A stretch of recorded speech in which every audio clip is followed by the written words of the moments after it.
Victory Monday feels amazing. We got some injury updates to go over though. Plus we hear from Dre'Mont Jones, who said it was too cold for the Bengals yesterday, and he backed his play with the highest Ravens pass rush grade this entire season. We also take a look at the snap counts from yesterday, talk more about the game, and take a look forward at the entire AFC picture and the Ravens road left. All that and more in today's episode of the Flock Rundown. Ravens Flock.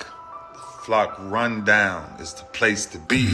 Motionless brainwaves attempt to swim their way to sense, can't tame the untamed. What's up, Ravens fans? My name is Ryan, and welcome back to another episode of the Flock Rundown. Feels good, man. It feels good to still control our own destiny. 3 games left, and also eliminate the Bengals from the playoffs. Get a shutout, a dominant win yesterday in the coldest game in Ravens history, and I'm still feeling good, riding high on a Victory Monday. But we did hear from John Harbaugh. We got some updates to go over, so let's dive into those. Unfortunately, Teddye Buchanan did tear his ACL and is going to be out for the rest of the season. John Harbaugh said that he expects him back by next training camp, but just praying for a speedy recovery. And Trenton Simpson is going to get a lot more snaps. We saw that in yesterday's game. Trenton Simpson played a lot more at inside linebacker, and it helps that Tavius Robinson is back and gives some edge depth there, so Trenton doesn't have to be needed there or play there at all. He can just focus on inside linebacker, and I think Trenton Simpson will do just fine there, man. He's looks good. He's got a lot of experience there. It's definitely a loss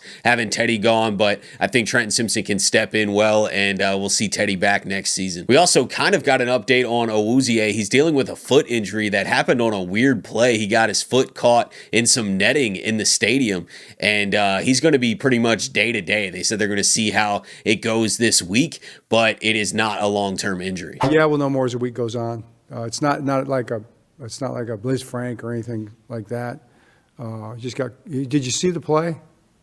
If you see it on, maybe you'll see it on TV. But he was covering that seam route by Gesicki and did a great job on the play. But then as he was finishing up, he got his foot caught in the netting. It was kind of laying on the ground underneath it, the field goal back netting. So got caught up in that. It kind of grabbed his foot a little bit. So we'll see how it goes as the week goes on. And then Ronnie Stanley's kind of in a similar boat. Nothing serious, nothing long-term, but he's sore, as a lot of guys are, according to Harbaugh, this late in the season. So they're just going to see how this week of practice progresses. But hopefully all these guys can go on Sunday. We got a big game against New England. Last game at the bank. Maybe we could have host a playoff game, but last regular season game at the bank, and it's in prime time, man, so we got to show out. Speaking of showing out yesterday, Dre'Mont Jones went crazy. He officially received the highest pass rush grade by any Raven this season by a wide margin. He got an 88.7 PFF pass rush grade yesterday, which is the first time this season a Ravens edge has earned a PFF pass rush grade above 75, and the best single game pass rush grade by a Ravens edge since Kyle Van Noy in week 4 of last year. Dre'Mont Jones was also giving it to the Bengals in his post-game press conference. He said it was too cold out there, and he could tell really early on that the Bengals didn't want to be there. We didn't really discuss the fact like they have 0 points to keep. I think we just wanted to attack. We knew we had them on their heels, just by how they were calling it, how they looked, their demeanor, and they didn't feel lively to me. And I feel like we just wanted to attack them. I thought we did that. Sorry, Dre'Mont. When did you sense that? Early in the game? I felt that play one that they weren't ready to play. It was too cold for them. This was an amazing trade. I mean, Dre'Mont Jones has brought a lot of juice to this Ravens pass rush room, and I'd like an extension. I think he's smack dab in his prime. I don't think at this point he would cost a ton of money. I'd like us to extend Dre'Mont Jones, and also Tavius Robinson, man. The way he grinded back. Our Darius Washington, too. He didn't play as much in this game, but Tavius had a huge impact in this game, and just the way that those guys fought to get back, the tenacity they play with, man. They are guys that need to be on this Ravens defense for a long time. Extend all 3 of those guys. But Dre'Mont Jones had an insane day yesterday. He had 5 quarterback hits. I know he didn't get a sack, but he helped others get a sack and was consistently keeping Joe Burrow uncomfortable. And I thought the entire D-line and pass rush unit played incredible yesterday, but I just want to shout out Dre'Mont Jones one more time. And I've seen a lot of Ravens players say that they had their best week of practice last week. Marlon Humphrey said that they were sore on Saturday because it was so physical on Friday. Harbaugh downplayed it when he was asked about it today, said said that they always practice hard, and he does think that they played their best practice, but he doesn't think that they did anything different or were more physical in any way. But I think there's something to the players saying that they're having their best weeks of practices. They're having their best practice this late in the season when everything has went so bad. That does show a little resilience, man, a lot of resilience actually, for this team to still be stuck together like this and have belief that they can win out, and that's what they have to do. I know if the Steelers lose, we could afford to lose one game, but you completely control your destiny if you just win these next 3 games. And I think the Ravens are completely bought into that mindset. They're practicing their best ball at the end of the season when everything's on the line. They just played their best, most complete game when everything's on the line. This is not a 6-7 team who's just ready to call in the season because it's basically over and they know it's over and we suck and we just didn't have it this year. Kind of like the Bengals showed in that game, right? The Ravens could have had that type of effort too, because everything has been very rocky this season. It has not been a smooth season. They don't have a great record. They have been playing below expectations, but none of that matters. There's 3 games left. They control their own destiny, and they're coming off the best game of the season when it matters most. Ed Reed comes in on Friday. Honestly, that might have been why we practiced so hard Friday as well. I forgot about that. That kind of did motivate. Ed is he's very unfiltered when he talks. So I actually did forget about that. I think that had a lot to do with some things. But we're gonna keep that momentum going as far as practicing like that. If you got to be sore one day, that's all right. But we got to practice exactly how we're going to play, and that's what we got to do for the rest of the year. So he ended up speaking to us like 3 times because he talked to the DBs, and then Zach Orr saw he was talking to DBs and got the whole defense. And then but it was camaraderie, what you put in your body, practicing, trusting your brother. Get this junk food out of the meetings and stop eating the junk food. I'm very upset about the junk food. So we hopefully guys took it to heart, ate a little healthier. But it's always great to hear from a Ravens legend. It's a blessing to those guys when they come back, and hope they know that they're so much appreciated. And maybe we need a Raven to come back every week if we're gonna practice like that and play like that. So we'll go from there. Another thing that really impressed me yesterday, and I talked a little bit about it in the post-game episode, but Lamar Jackson took over that game in the second quarter, got 2 scores on the board, led 2 incredible drives, and his almost blind trust with Zay Flowers was really impressive, man. If you look at where the ball is thrown or what Lamar is seeing on these routes by Zay, he's really throwing him open in the space and trusting that Zay can then track the ball and come down with it. And that's a lot of chemistry. That's a lot of trust with each other, and it worked yesterday. Zay's obviously the most targeted guy on this Ravens offense, but you really see why when you're looking at these details. And I know Zay had a couple drops yesterday that he wants back, and he's got to improve on ball security, but his ability to get open and then his chemistry with Lamar and Lamar's trust in him to track the ball and come down with this in open space is really impressive and is really important for this Ravens offense to exceed through the air, to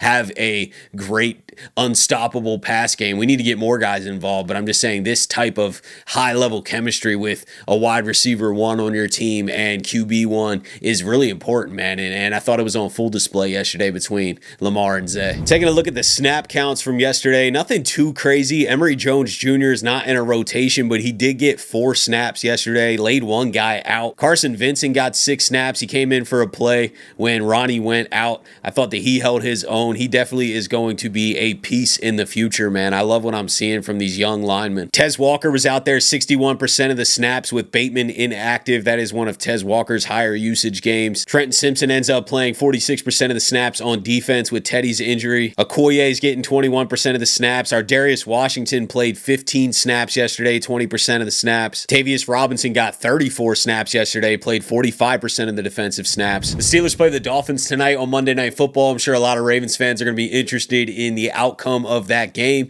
because if the Steelers drop a game, the Ravens can afford to lose a game. Obviously, we don't want that. I think that's the wrong mentality to even have. We need to roll in the playoffs, beating this gauntlet of teams, and rolling in with a ton of momentum, and then you become a team that could be unstoppable. You know what I mean? Especially in a wide open AFC, and I have never seen the AFC this wide open. The Chiefs were officially eliminated yesterday. Patrick Mahomes tore his ACL. Prayers up for speedy recovery for him. The Broncos officially clinched. They are now the number 1 seed at 12-2. Patriots are 11-3. We got them coming into our house. Sunday Night Football in prime time. The Jaguars are the 3 seed at 10-4, and then obviously the AFC North is still wide open between Baltimore and Pittsburgh. We'll see how that plays out. Chargers, Bills, wild card teams at 10-4, and then Houston's got that last spot right now at 9-5. Still got the Colts, Ravens, and Dolphins in the hunt there. The Ravens are really competing with the Steelers. I don't think the Ravens are getting in the wild card slot. They would need a lot of help for that to happen. So I really just think the Ravens are competing with the Steelers. They got to win the AFC North and host a playoff game. And the Ravens got 3 tough games. There's no doubt about it. I mean, the Patriots, Packers, Steelers is not an easy stretch, but the Ravens have lost enough games this year, and I feel a lot better that they are coming off their best game of the season. They easily could have crumbled. You know, we lost 2 division games in a row. We got blown out at our house in primetime by these same Bengals 3 weeks ago. And then we played the Steelers and lost to them. So you're going back-to-back division losses. It feels like it's over again after you went on that 5-game winning streak. And then you just beat the Bengals 24-0 in their house. Coldest game in history, shutout. Ravens play their most complete game. They're having their best weeks of practice, and everything's on the line here with 3 left. We have to defend home turf this Sunday night against the Patriots, which is not an easy game, but they just blew a 21-point lead to the Bills, lost to the Bills, so they are not riding high. Obviously, they just lost, so they're getting a little bit of a wake-up call, but they're not riding high with momentum. And the Ravens are looking to start building some momentum here, so that's a must-win game at home Sunday night, and then going to Lambeau next Saturday night to face a Packers team who just lost Micah Parsons to an ACL. Prayers up to him too, man, for a speedy recovery. Mahomes and Micah Parsons tore their ACLs yesterday, and Teddye Buchanan. But Micah Parsons is a huge loss for this Packers team, you know, especially against our O-line. That was definitely a big concern, was going against the Packers and Micah Parsons. I mean, you saw what Myles Garrett did, and now we don't have to play Micah Parsons. So the Packers, it's not an easy game. It's going to be freezing cold again in Lambeau. That is not an easy game, but it got easier without Micah Parsons. And then you're most likely going to be playing the Steelers at Pittsburgh, whether that's a Sunday afternoon game or they flex it to a night game. That's going to be for the AFC North.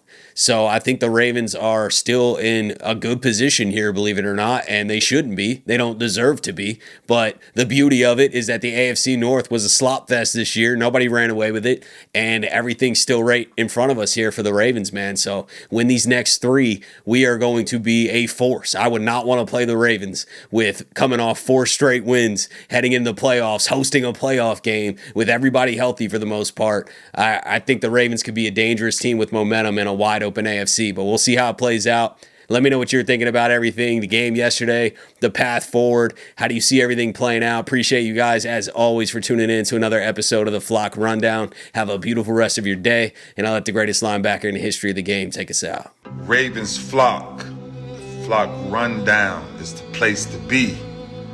My man Ryan has been a lifelong Ravens fan since he was born.